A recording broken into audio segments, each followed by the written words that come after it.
Amen. So, good morning. Hindi pa ako nakapag-morning. Good morning sa inyong lahat. Good morning! Ngayon ako ay isang prebelyo ng ng Panginoon na lahat tayo ay binibigyan ng pagkakataon na makapag-share tayo ng Word of God. So, salamat dahil isa na naman ako sa mag-share ng kanyang salita. Amen. So, dadako po tayo sa Genesis 3. Tingnan po natin sa Genesis 3. 13 and hanggang to 19 po.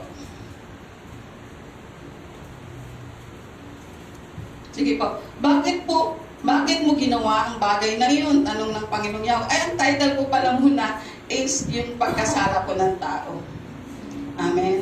So, bakit mo ginawa ang bagay na yun? Tanong ng Panginoong Yahweh sa babae.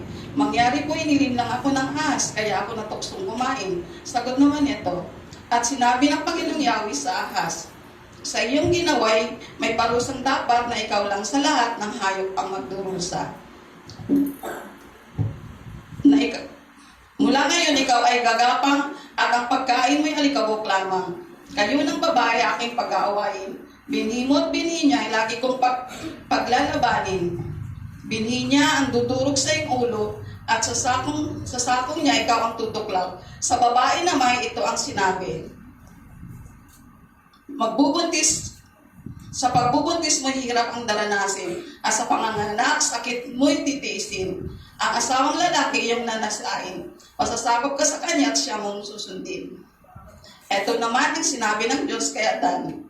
Dahil nakinig ka sa iyong asawa ng iyong kainin ang pinagbawal kong bunga, dahil dito ay sinusumpa ko, wala na po, sinusumpa ko ang lupa. Sa hirap ng pagbubungkal, pagkain mo'y nagmumula.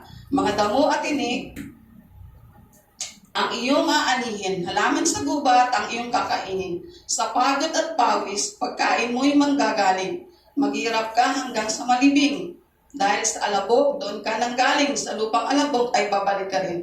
Amen. So manalangin po muna tayo saglit. Ama namin Diyos na mga pagkasalat. Salamat po muli Ama sa isang pagkakataon na ito na muli po. Binigyan mo kami ng pagkakataon na makapag-share dito Lord sa harapan yung Panginoon. Sa gabay at patnubay mo po o Diyos, ang hinihiling namin sa oras na ito na maisiwalat po namin Lord ang iyong salita. Ayon lamang po sa iyong kalooban. Salamat po Ama in Jesus' name. Amen.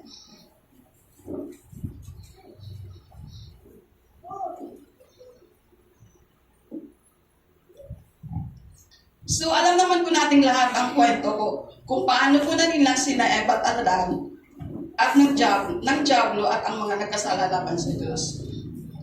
So, ang kasalanan ito ay humantong sa sumpa ng Diyos. Mahalagang tandaan na hindi kailanman isinumpa ng Diyos ang tao ng tuwiran. Sa halip, isinumpa niya ang lupa para sa kapakanan ng tao.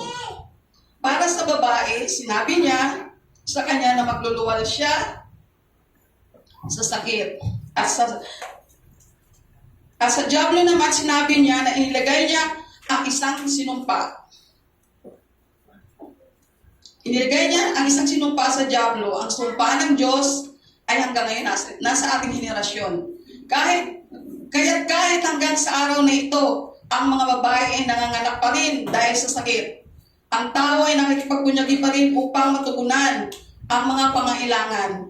Ang sumpa ng Diyos, ang dahilan kung bakit kailangan natin magsumikap upang magtagumpay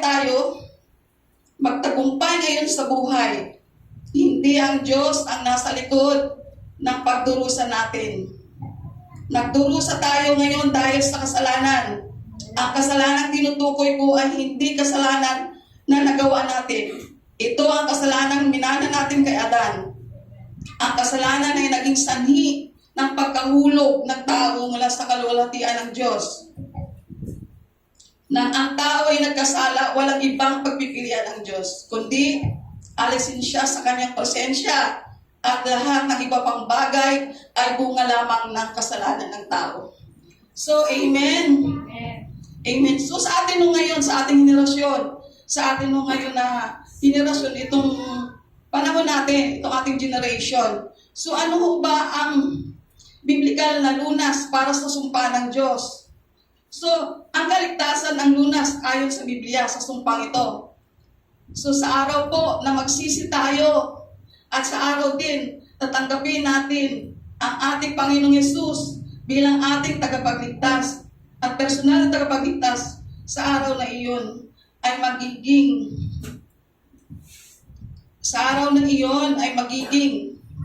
anak ng Diyos. Ikaw ay pinanganak ng Diyos, isang bagong nilalang na. So, nandun po yun sa 2 Corinthians 5:17 po. Basahin po natin para po maunawaan natin. Kaya kung nakapag-isa na kay Kristo, ang isang tao, isa na siyang bagong nilalang. Wala nang dati niyang pagkatao sa halip. Ito'y napalitan na ng bago. Amen? So, bawat anak ng Diyos ay malaya na sa sumpa. Amen? So, yun lamang po pala ang makapagpaalis sa atin sa sumpa. Yung magsisi tayo at tanggapin natin bilang personal na Panginoon ng ating Panginoong Diyos. Amen? So, yan lamang po ang maiksing mensahe ko sa umagang ito. Glory to God. Amen and